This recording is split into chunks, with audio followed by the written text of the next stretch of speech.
The need for government to address the plight of Mavoko homeowners that are counting losses after the government-sponsored demolition should not be underscored by UDA politicians from Ukambani that for a minute need to have some good manners.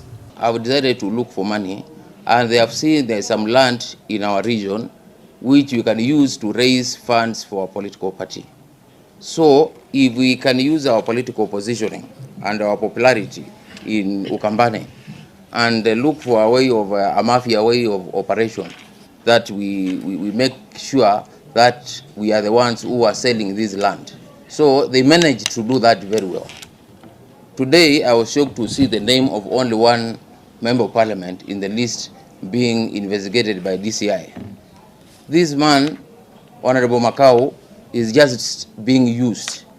There are big names from this popular party behind Moko. It is not as Moko as Moko, the member of parliament for Mavoko, who did it. No.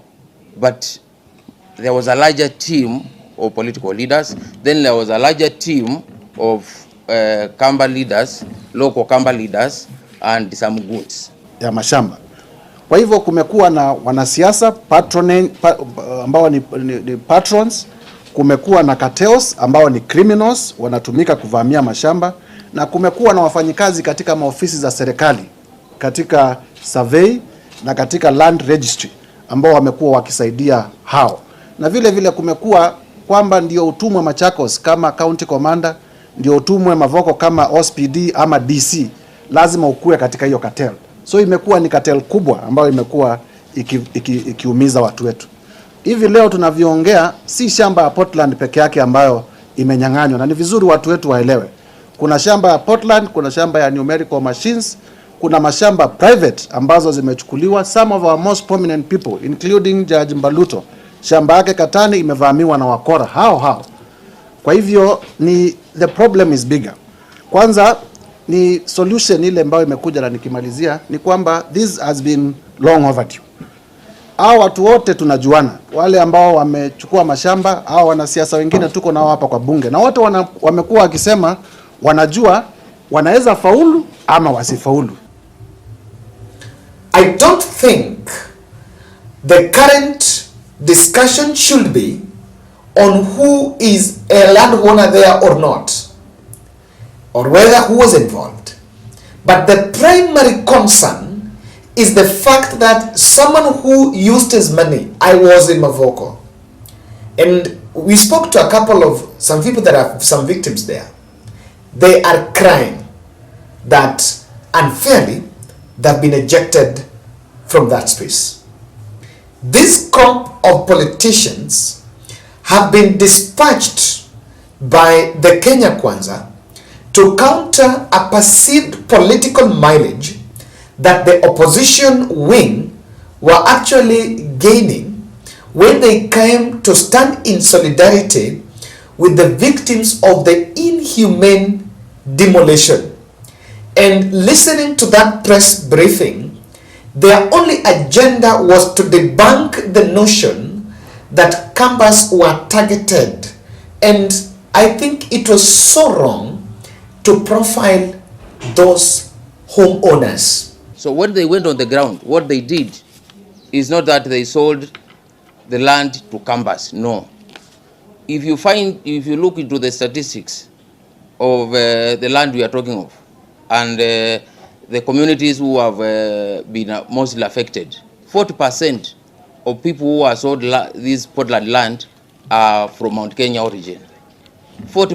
Another 40% of people who are sold this land are from Kisii background.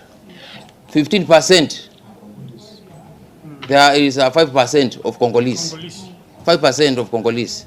Then there is a 5% of Kambas. Then there is 10% of leaders. Because these leaders did not leave themselves with nothing. Some have 100,000 acres, 100 acres, some have 50 acres, some have 20 acres. The it's only 5% of Kamba community who have been affected by these demolitions in the Portland land.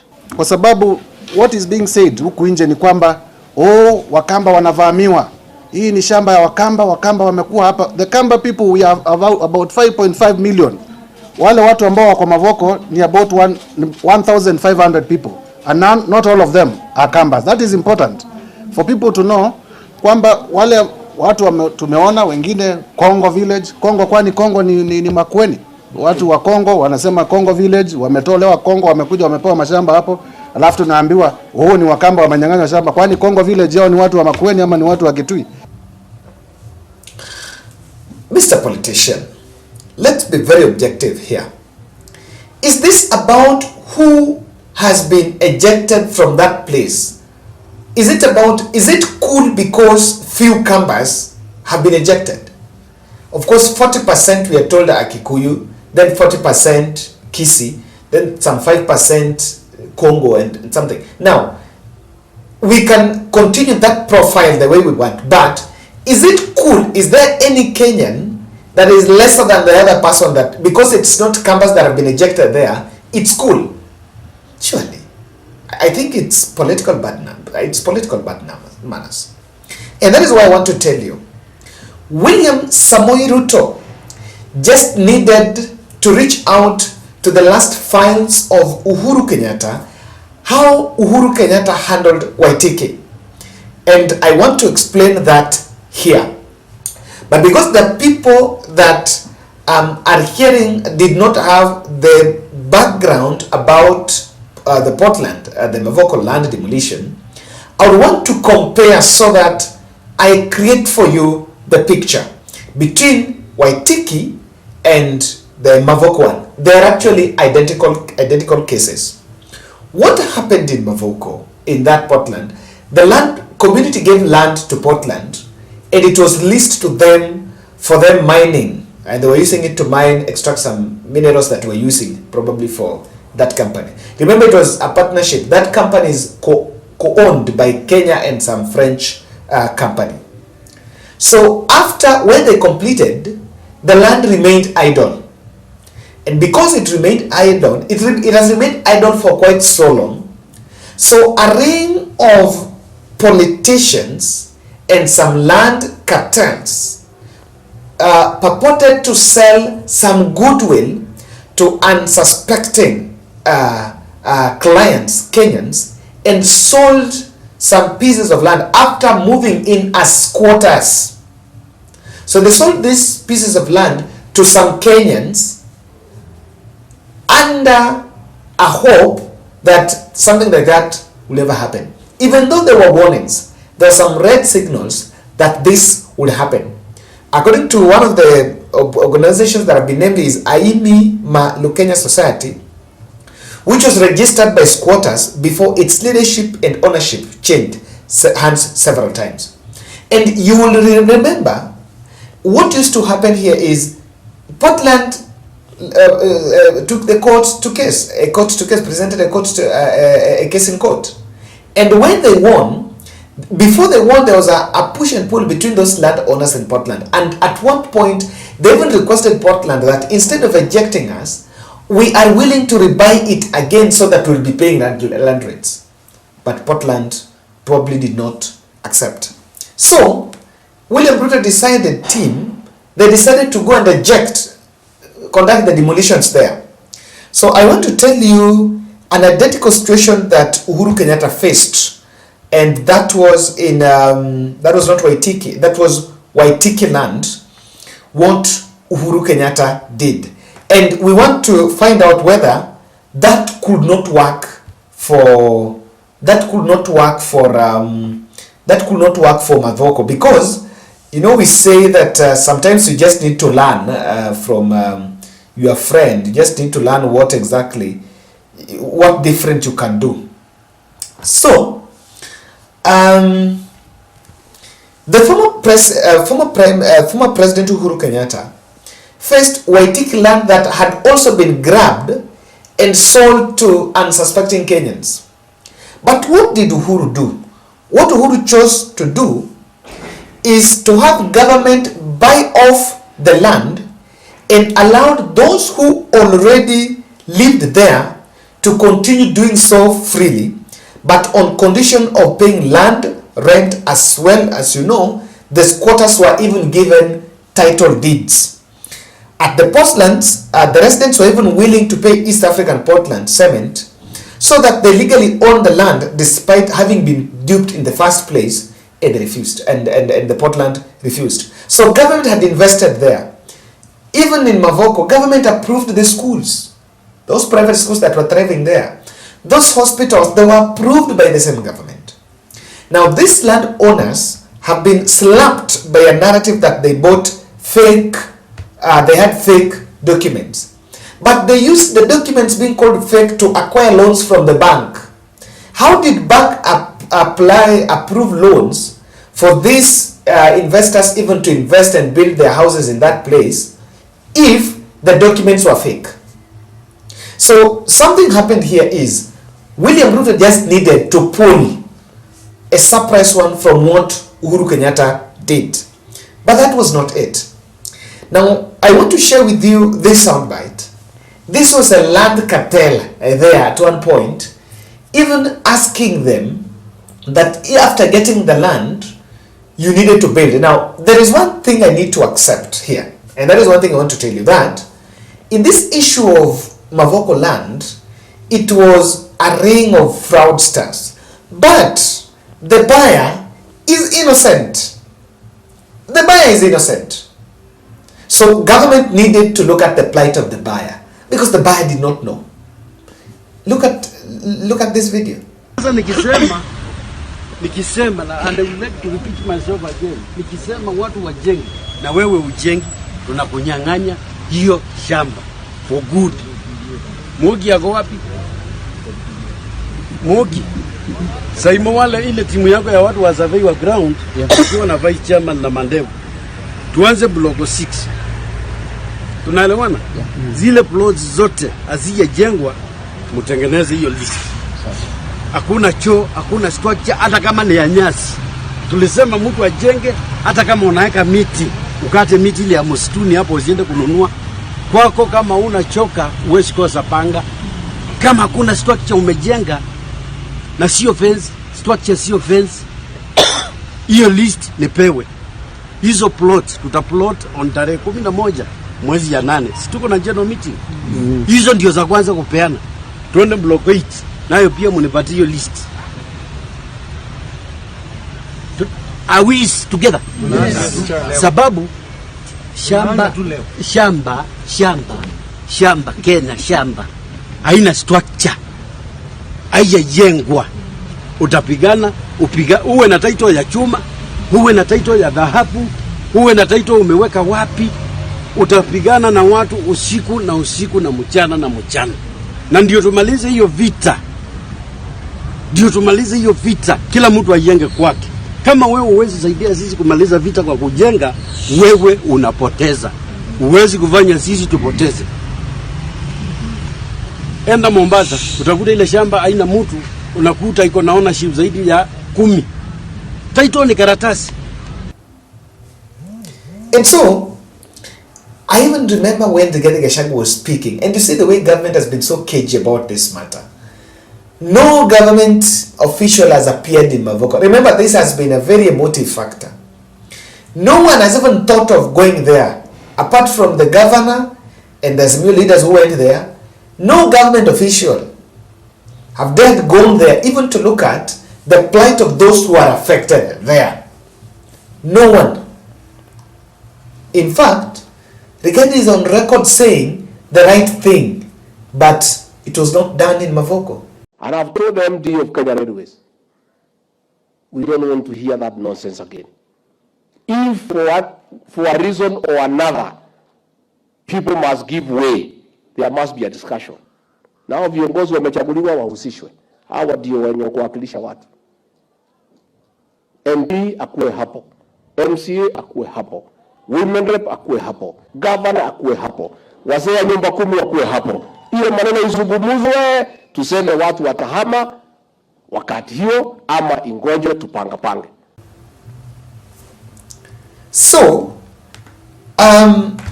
we are getting it wrong. And I think the politicians would want to drag as many names as they want. But how is dragging political names in the picture helping buyers that whose houses have been inhumanly demolished?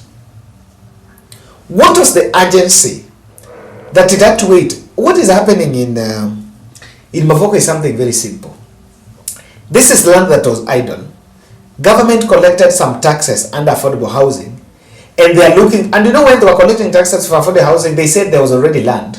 So they decided, where is there land in Mavoko? Is there land somewhere? There is land there. We are going to take it over. So this was just a matter of, we have money, we want somewhere to build, we want to grab that land. While in real sense, where was the urgency? And that's the question that actually quite a number of us have been asking. Remember, after day 4 of the demolitions, Portland did an advert saying that they wanted to resell the land to the public. So and they were giving preference to those who are staying there. Now those who are staying there, they took loans to build their houses, and those houses have been brought down. They are looking for avenues. Their kids cannot now go to school. Where are they going to get money to buy the land again? And if you thought that you wanted to resell the land to those who are dwelling there, then why did you have to demolish? You just needed to re-advertise and say that the land belongs to Portland, but so and so is still staying there, or there are those who are staying there. Come forward so that you can buy the land from Portland, so that you have a negotiations of win-win without bringing down investments of good Kenyans.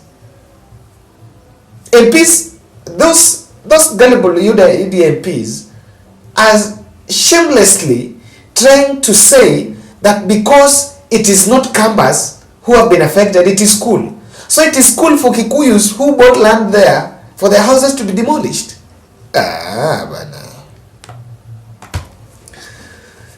This is what is happening there. UDA wants to absolve themselves of the mess. And there is an attempt to change goalpost. That the person who demolished is not wrong. The person who is wrong is the person who sold the land fraudulently to these homeowners.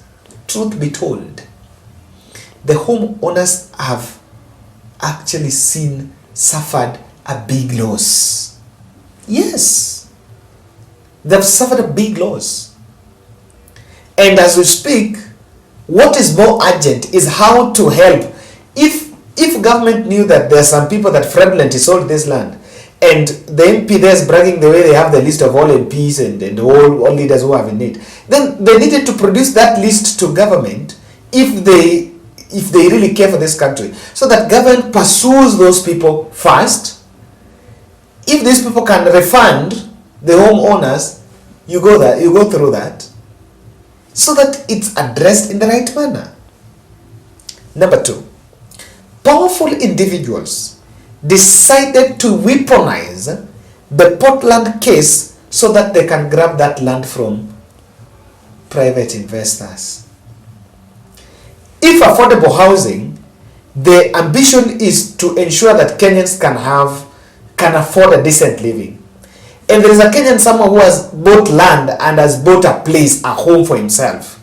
See, even private home ownership is part of the bigger goal of affordable housing. So how will you demolish a house of one person or people who have already established themselves so that you create one to bring many?